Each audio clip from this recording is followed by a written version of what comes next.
సూర్యాపేట జిల్లాలో రాష్ట్ర గృహ కార్మికుల యూనియన్ జిల్లా కోఆర్డినేటర్ కాస అనసూయ ఆధ్వర్యంలో ఘనంగా అంతర్జాతీయ మానవ హక్కుల దినోత్సవ వేడుకలు నిర్వహించారు.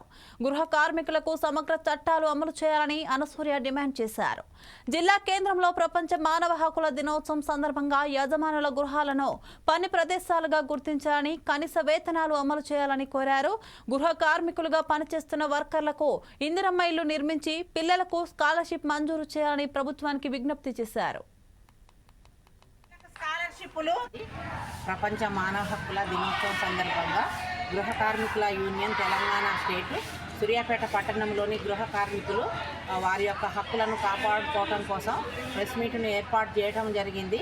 ఈ ప్రెస్ మీట్లో గృహ కార్మికుల యొక్క హక్కులు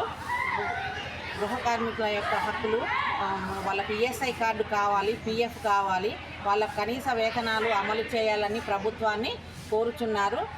ఎంతోమంది నిరుపేదలు ఇండ్లు లేని వాళ్ళు, కనీస సౌకర్యాలు కూడా నోచుకొని వాళ్ళు ఎన్నో సంవత్సరాల నుంచి కష్టపడి ఇళ్లలో పనిచేస్తూ వాళ్ళ యొక్క జీవితాన్ని సాగిస్తున్నారు.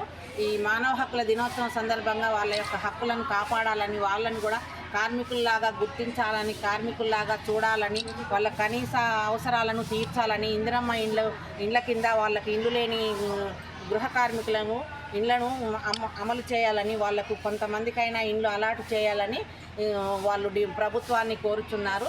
దినోత్సవ శుభాకాంక్షలు. మొదట సూర్యాపేట జిల్లా మాది గృహ కార్మికుల యూనియన్ తెలంగాణ స్టేట్ మానవ హక్కుల దినోత్సవ శుభాకాంక్షలు ఇస్తున్నాం.